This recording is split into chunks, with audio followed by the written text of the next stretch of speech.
जो व्यक्ति आपके मन को काबू में कर सकता है वो जिंदगी में कुछ भी कर सकता है। इंसान की अच्छाई पर सब खामोश रहते हैं, लेकिन चर्चा अगर उसकी बुराई पर हो तो गूंगे भी बोल पड़ते हैं। श्री कृष्ण कहते हैं, तुम्हारे बीते हुए कल को तो मैं ठीक नहीं कर सकता, लेकिन तुम्हारे वर्तमान में अगर तुम अच्छा कर्म करोगे तो मैं तुम्हारे आने वाला कल जरूर उजागर करूंगा। आज के ज़माने में कोई अपना नहीं होते, सिर्फ लोग तब तक साथ देते हैं जब तक उनका स्वार्थ होता है। अगर कोई अकेला है तो इसका मतलब यह नहीं कि उसे कोई पसंद नहीं करता, बल्कि वह अकेला इसीलिए है उसने दुनिया की औकात देखी है। लोगों को परखने की आदत डालो। जैसे हर चमकती चीज़ सोना नहीं होती, वैसे ही हर अच्छा दिखने वाला इंसान सच्चा नहीं होते। अकेले रहने का मज़ा ही अलग है, न किसी की ज़रूरत और न किसी से उम्मीद।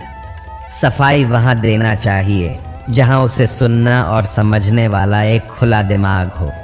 मेहनत एक ऐसी चाबी है जो बंद भाग्य के दरवाजे को भी खोल देती है। डाली से गिरते हुए पत्तों ने क्या खूब कहा है कि अगर बोझ बन जाओगे तो अपने ही तुम्हें गिरा देंगे। क्रोध को प्यार से, बुराई को अच्छाई से, स्वार्थी को उदारता से और झूठे व्यक्ति को सच्चाई से जीता जा सकता है। जिस तरह समुद्र के खारे पानी को गर्म करने के बाद नमक के कण दिखाई देते हैं, ठीक उसी तरह से जब हम ध्यान भक्ति और तप करते हैं तब हमें भगवान के दर्शन होते हैं। इसके लिए हमें हमारी बुराइयों को छोड़ना पड़ता है, तभी हम ईश्वर को प्राप्त कर सकते हैं। अगर आपको बहुत सारे परेशानियों से गुजरना पड़ रहा है तो आप खुश हो जाएं, क्योंकि भगवान की नज़र आप पर है। देर से ही सही, लेकिन वो आपकी ज़रूर सुनेंगे। इंसान का भाग्य उन्हीं के कर्मों का फल होता है जो उसने अतीत में किया है।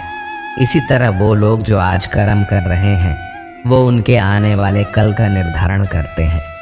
भगवान बोलते हैं, तू करता वही है जो तू चाहता है, पर होता वही है जो मैं चाहता हूँ। तो तू कर वही जो मैं चाहता हूँ, फिर होगा वही जो तू चाहता है। अतीत को बदला जा सकता है, वर्तमान से बचा नहीं जा सकता, लेकिन केवल भविष्य को संवारने का कार्य ही वर्तमान में किया जा सकता है। क्या फर्क पड़ता है हमारे पास कितने लाख, कितने करोड़, कितनी गाड़ियाँ और कितने घर हैं। खानी तो बस 2 वक्त की रोटी ही है, जिन्हीं तो बस एक ही जिंदगी है। फर्क सिर्फ इस बात से पड़ता है कि हमने कितने पल खुशी से बिताए, कितनों की खुशी की वजह हम बन पाए। सुख दुख एक सिक्के के 2 पहलू हैं। जहाँ सुख होगा वहाँ दुख भी होगा, और जहाँ दुख होगा वहाँ सुख भी होगा। इसलिए सुख दुख के बारे में बिना सोचे निरंतर अपने लक्ष्य को प्राप्त करने के लिए प्रयास करते रहना चाहिए। एक बात हमेशा याद रखना, किसी के सामने गिड़गिड़ाने से ना मोहब्बत मिलती है ना इज्जत। इसलिए अपने स्वाभिमान को जिंदा रखो। कोई अगर आपकी किस्मत में होगा तो वो आपके पास खुद भी चल कर आएगा। दूसरों को हराने का मौका मत दो, बस खुद को आगे ले जाने की जिद पालो। कभी हार ना मानने की आदत ही एक दिन जीतने की आदत बन जाती है। एक बार एक व्यक्ति नदी के पुल से ही कहीं जा रहा था, तभी अचानक उसके पीछे कई बंदर पड़ जाते हैं और उस आदमी को परेशान करने लगते हैं। वे आदमी अपने आप को बचाने के लिए उन बंदरों से दूर भागने की कोशिश करता है।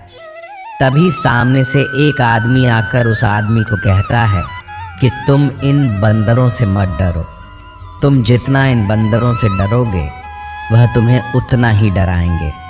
तुम इनका डटकर सामना करो।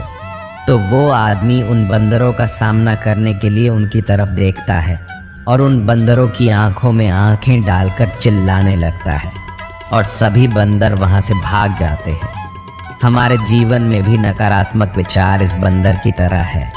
जितना हम इन बंदरों से डरेंगे उतना ही पीछा हमारा करेंगे, और जैसे ही हम इनका डटकर मुकाबला करेंगे वो भाग जाएंगे। सिर्फ 2 ही चीज मनुष्य के भाग्य का निर्माण करती है। पहला, स्वभाव। अगर आपके स्वभाव में अच्छाई, विनम्रता और गुण है तो आपका भाग्य चमकेगा।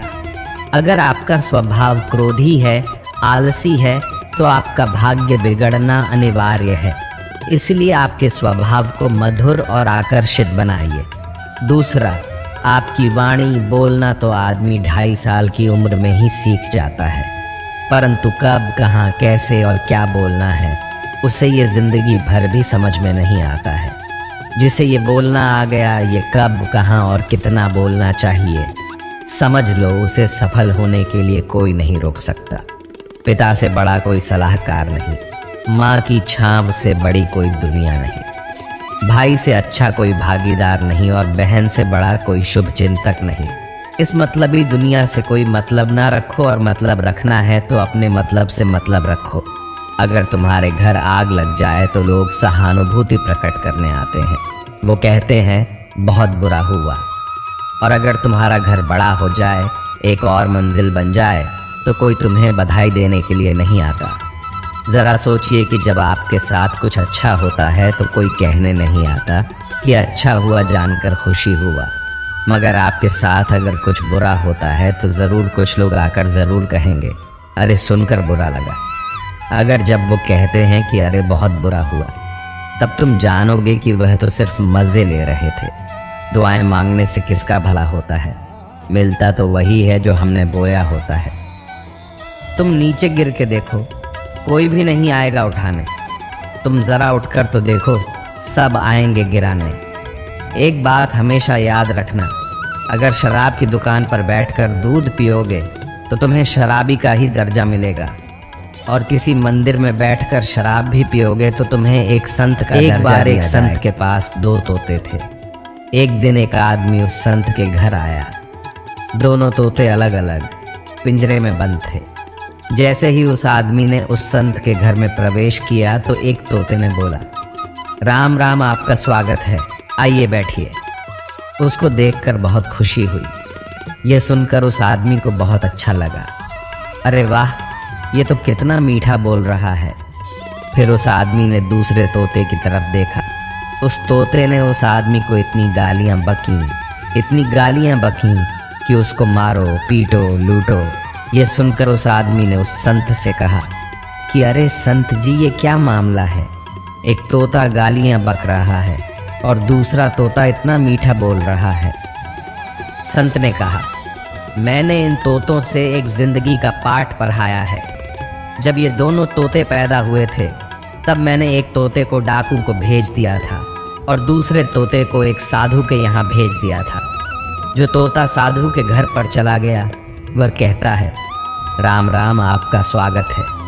और जो तोता डाकू के घर पर पला बड़ा वो कहता है, मारो, पीटो, काटो, लूटो। तोता एक ही है, परंतु अलग अलग पर्यावरण में पले हैं।